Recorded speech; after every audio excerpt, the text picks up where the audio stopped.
Good morning. This is PJ. It's the second Sunday after Epiphany, January 16th, 2022. For my sermon today that I'm preaching from the office in between the two services, we take a look at two of the scriptures for the day. The first one is the second reading from 1 Corinthians chapter 12 on spiritual gifts, and then the gospel reading is John chapter 2, the wedding at Canaan. Let us enter in to our sermon.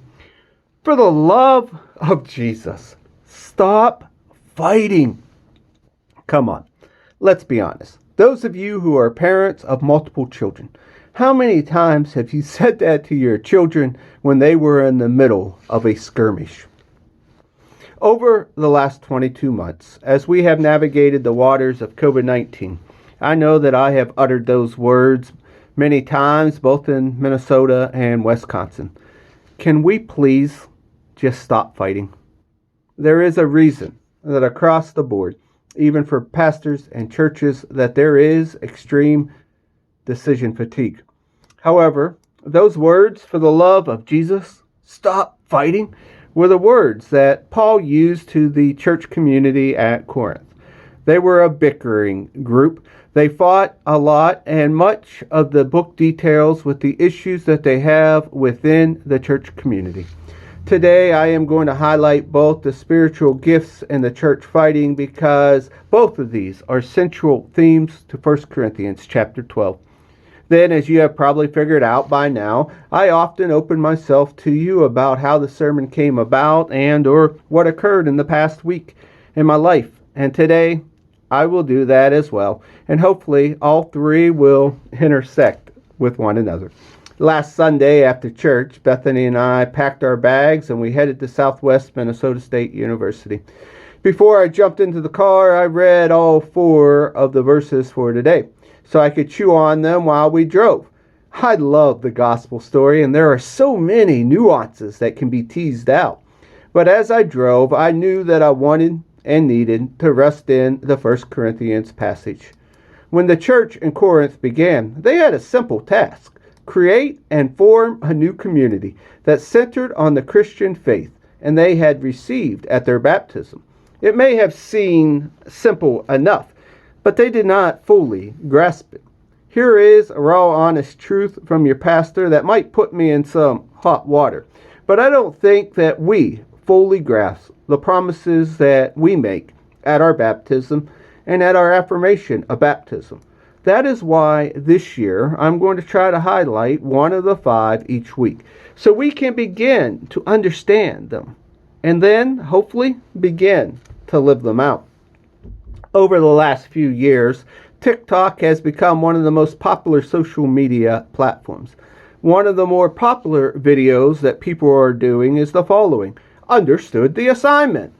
According to Urban Dictionary, understood the assignment means a phrase used when someone is giving 110%. Whether it's what they're doing, what they're wearing, or someone who is really on top of their game. Well, the church in Corinth was not giving their 110%, and they definitely were not on the top of their game. So Paul is writing them and trying to correct their mistakes. He goes through them all. It is quite the read. He essentially says, you did not understand the assignment. The church was very busy creating divisions. They were in essence playing a game of I am better than you. They were even doing this with the spiritual gifts that were given them. Sounds crazy, right? Thankfully, I have not seen that occur at Bayview. I have not seen a mission board throw another mission board under the bus and declare, we are superior. Because we need to be lighthearted at times, let us take a look at this from a humorous side. In the gospel reading, we heard the story of Jesus turning water into wine. He saved the day, right? Look at all that wine. In case you are not quick on your calculation, Jesus made approximately 1,000 bottles of wine. Could you imagine what would have happened if the host received all the wine and then decided, you know what, I'm going to call the wedding celebration over and I'm going to put all of this wine in my cellar. I mean, it's really good wine and I am going to keep it for myself. and my immediate family. That is definitely not what occurred. He received the gift and then he shared the gift with others. Thus, let us take that premise and apply it to the 1 Corinthians passage. A better translation of chapter 12 would be if it began the chapter with these 4 words. Now concerning the spiritual works. Paul then breaks that down a little further. You could say that he does so by dividing the spiritual works into 3 neat and separate boxes: gifts, services, and activities. The gifts that are given are not our own. Because they are gifts, the origin is not our own. God has given those gifts. We, in return, are to use those gifts to bless others. And in our context, we are used these gifts to bless the community as a whole. Like the wedding host, we receive and then we share. In the like manner, service implies a relationship between the one who serves and the one who receives service. For me, once again, that is why community is so important. It may be easy for us to write a check to a mission agency, but when we serve, we are in relationship and we both receive benefits. Activities is probably the hardest one for us to comprehend. All of our activities are the outworking of the divine activities of the Spirit. Thus, the Spirit is working through us. For me, this is where we can highlight the ELCA slogan, God's work, our hands. These 3 words are words that are both dynamic and relational. All of these are given to us by God, and we are to use them for the whole community. Most of you know that I was in Des Moines, Iowa on Monday through Wednesday. And what I just shared with you is what I wanted you to hear about spiritual gifts. As Lutherans, serve all people, following the example of Jesus, is one of our promises that we make in baptism. There are so many ways that you can use the gifts that God has given you. There are internal and external pressures that I have on me to encourage you to share those talents by serving on a mission board or a church council so ministry can flourish. Then my thoughts shifted on Wednesday. As I was driving back to Sturgeon Bay, I was outside of Dubuque and my car lost all power. I had the car towed to the service department at a dealership and booked a hotel room to await the news. The news was quick and the news was not good. And so I booked me a flight to Green Bay for Thursday. And I was going to finish the sermon from the airports. The airport writing did not go too well, but I was able to use the time to ponder quite a bit. While I was in Iowa, I was receiving updates from the task force and church council meetings while listening into my mom and getting updates about my dad, and most of them were not good. I share that information with you because my colleague, Cynthia Jarvis, who got her start out in one of my favorite towns, Worcester, Ohio, states that in this letter, Paul was using his teaching office and pastoral authority to gently turn the screws. I love how Eugene Peterson paints the picture. Here are these words. This is complex and often misunderstood, but I want you to be informed and knowledgeable.